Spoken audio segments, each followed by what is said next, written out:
House come to order if members can take their seats. This budget is a huge job maker, and the number one solution to economic insecurity is a job. Hungry children can't learn, and it's our responsibility to try to help. Equality and opportunity. I believe most people are here because they want to do some good.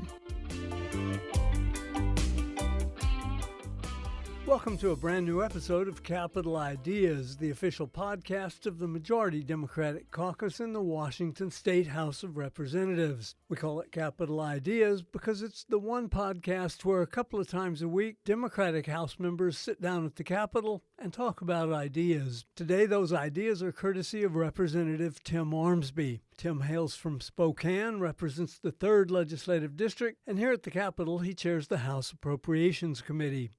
That's especially relevant today because about 72 hours after we talked, the House was scheduled to vote on the supplemental operating budget that he and his team created. Spoiler alert, the budget was approved by the House Saturday evening, and House and Senate negotiators are now working to iron out the differences. This conversation was recorded on Wednesday, February 25th, 2026, and you'll hear it now.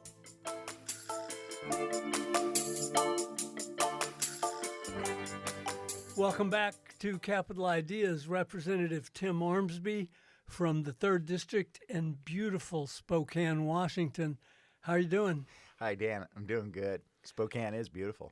It's a great city. I'm glad to have you back here. We've done this several times over the course of your 24-year career, I guess, here in the legislature so far. Not much going on this session, huh?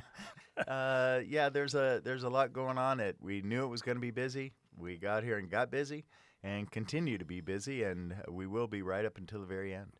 So you released the House version of the supplemental operating budget 3 afternoons ago, I think, Sunday afternoon.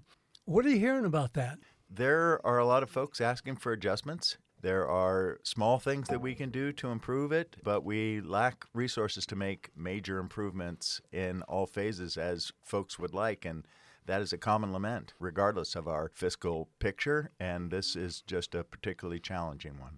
So at this point, making one person happy over here is going to make somebody else unhappy over there because there's only so much water in this bucket. Absolutely. It ends up being a zero-sum game where any improvement here is a reduction there, and trying to strike that balance. And I think we have eyes and ears among the budget team, the Appropriations Committee, our caucus, and the entire chamber providing input and suggestions. And today we hope to execute that is passed the budget bill out of the Appropriations Committee. Are you surprised that the budget does look a little bit better than you might have expected it to be looking back when the session began? You know, it is a little bit better, and I think we got some relief with the most recent Economic and Revenue Council report. I think coming in, it's hard to speculate what things are going to look like a week later, let alone 2 months later. And here we are with what I think is a really discerning use of the Commonwealth to help our residents be safe, comfortable, and prepared to go about their lives. You've been on one budget committee or another for a long time. You used to be the vice chair of the Capital Budget Committee before you became the vice chair of Appropriations and then the chair of Appropriations. So you've seen a lot of revenue forecasts. And I just wonder, you know, based on your view, and also you've been on the Revenue Forecast Council, I think is the name of that outfit. How close do those things get to reality now, looking back? You know, have there been some real on-the-nose forecasts, and have there been some that were like, where'd they get that? Yeah, they've been generally really, really accurate. It is a time-honored model that we use that is by nature a prediction. It's a forecast, what is likely to happen. There are local, regional, national, and global factors to consider about how commerce and trade and economic interactions affect the state of Washington. And I think that we've been really good at the council, and I will just say we being on the council, but it is the Economic and Revenue Forecast Council staff that put together these forecasts. They've been very accurate in terms of predicting the costs of running state government. What is really a difficult thing to gauge is the revenue.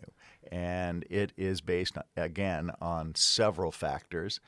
And that's why the forecasters really appreciate having a little bit of extra time to discern the information and present it in a form that the council is comfortable with. And it is very bipartisan in the sense that we all know that the information we're getting is as neutral and unbiased as it possibly could be. Sometimes we like the outcome. Sometimes we don't, but it is understood to be the most accurate depiction of what we can expect in the future. Granted that this budget was not blessed with huge pots of money to throw around, tell me about a couple of the things that you might consider to be victories or high spots in this particular version of the operating budget, which might not end up looking that way after the Senate messes around with it and then the governor gets to have an opinion also. But at this point, what is looking good? I would like to go back to our foundation and how we approach this, which was food, shelter, health, and recently adding continuity of government, because we have had budget reductions and we can't dismantle the foundation of state government and then expect it to be able to be rebuilt. So among those things, I think we have struck a nice balance in terms of providing for the health of the residents of Washington State through food, through our housing, both in the operating budget and in the capital budget. And I think on the health side of things, given the dismantling of the partnership between the federal government and states, we have had to account for what can the state do to pick up what had traditionally been this partnership with the federal government, that they have abdicated their role in that partnership and we are going it alone, and it's very hard to make up for all the things that the federal government is refusing to be involved with states anymore. So striking that balance, I think, doing the best that we can with the resources we have, I consider that this is not a victory. This is a salvation of the bare minimum that we should expect to provide for the people that we are here on behalf of. I suspect by this point now you've seen what the Senate's version of the supplemental operating budget is going to look like. Do you expect there's going to be some real head knocking during the conference process, or do you think that y'all will pretty much dovetail on how these are going to look? I think really looking forward to seeing the versions of each budget, the House and Senate versions, and seeing the similarities and differences, because we don't entirely know what they are. I think structurally we're close, and invariably we get there. We are going to get to an agreement, and I believe we'll get it done on time and pass a budget on March 12th in both chambers that gives us the green light and go from choppy seas to clear sailing here mid-March. I want to kind of veer off for a second here. We're still related to your role as chair of House Appropriations, but not really concerned with the budget. I've been looking at the bills that you've sponsored the last couple of sessions versus some of the bills that you might have been sponsoring in 2006 or something, when you were still relatively new and hadn't achieved this kind of focused responsibility. And I'm seeing that there's a difference in those kind of bills. Do you miss the days when you could come up with a particular bill that had a whole lot to do with the 3rd District and work the heck out of that bill, versus now when a lot of your bills need to deal with big picture items?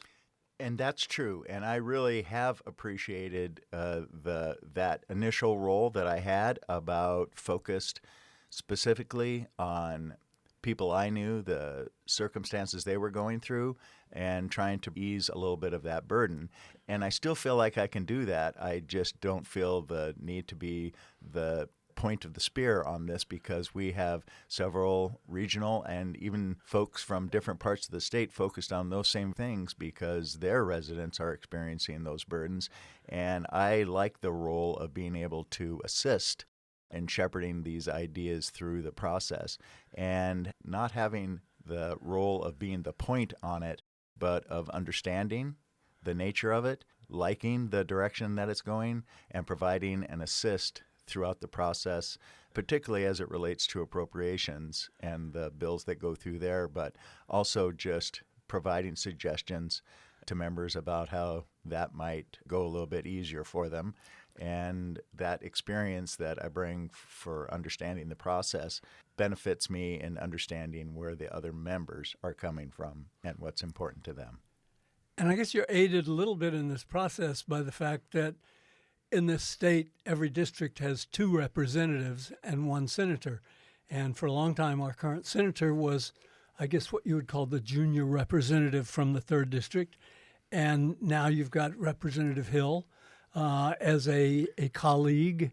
So it's not like you're just the lone voice in the wilderness.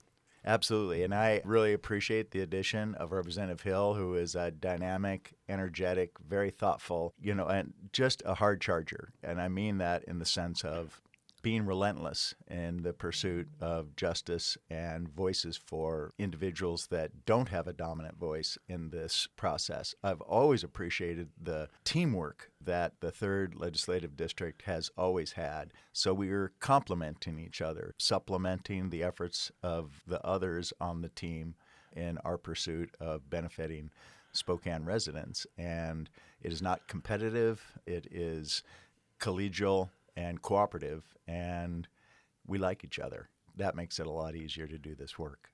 I'm sure that helps.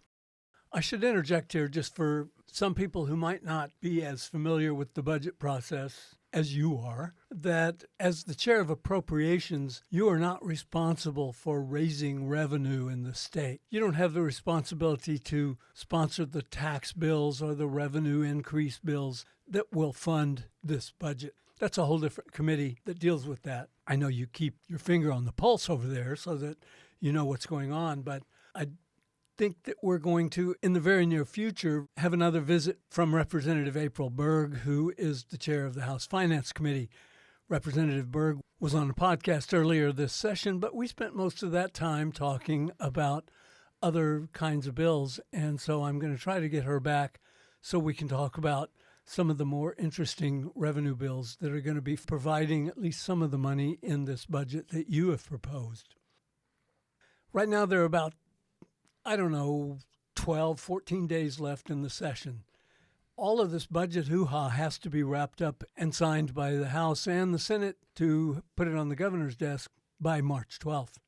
Give me an overview of what you're looking at for the next couple of weeks as we try to get the heck out of this place.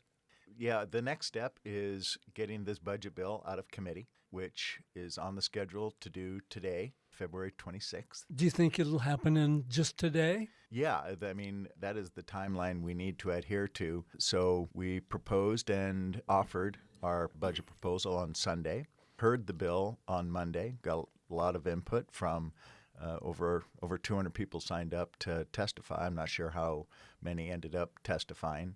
And then today, Wednesday, I think it's February 25th, if I'm not mistaken, is the day that we plan to vote the bill out of committee. So that will be a long process. There will be a lot of amendments offered. There'll be a lot of discussion. And at the conclusion of it, we intend to pass the bill out of committee and have it ready for floor action by the entire chamber on Saturday, the 28th. How many Republicans do you expect to be in your corner on this? The operating budget is generally a partisan budget. It is the checkbook, right? It is our economic activity, and there are philosophical differences between who we would write a check to and for how much, and what is our expectation of what will be received. So although we have a very good relationship, personal and professional, when it comes to political ideology, there are differences, and they are most often displayed when it comes to the operating budget. And that's something that's kind of a distinction of the operating budget as opposed to the transportation budget, and particularly the capital budget, which tend to be fairly bipartisan affairs for various reasons. I know you've got a busy day. Obviously, you just described what part of your day is going to look like. I'm going to let you go here in just a second, but I also want to just put you on notice that just like my goal of having Representative April Berg back here before the session concludes, I think I would like to see if we can get together for 15 minutes sometime very close to March 12th so we can get a few more minutes to talk about how things transpire over the next 10 or 12 days. I really look forward to that. I really enjoy working with Chair Berg. We have different roles, but they have to be complementary. We have a lot of communication, much of it nonverbal. So we don't have to get in the weeds or do soliloquies or grand statements and rhetorical flourishes. We understand what each other is doing quite well, and to see how those gears mesh. And I've really, really enjoyed working with the chair in her pursuit of a more just tax system that will actually fund the services and programs that our residents rely on. One more question. How long have you been chair of appropriations now? This is my 10th session as chair of appropriations, and it has looked wildly different each and every year. And I look forward to the challenges that are presented and come into every room, every meeting, and every hearing, not knowing how it's going to go, but getting through it with a big goal in mind of taking care of the folks in Washington State, doing the best for the most people. Representative Timm Ormsby, Chair Timm Ormsby, I appreciate you giving us a few minutes during the busiest part of your session. It's always a pleasure to talk to you, my friend, and thank you for coming by. Thank you, Dan. It's always a pleasure to interact with you, whether it's doing podcasts or just a serendipitous run-in in the hallway. I've always enjoyed your company, your insight, your question, and thank you for having me. Thank you for saying that. I hope you enjoyed today's short but informative conversation with Representative Timm Ormsby.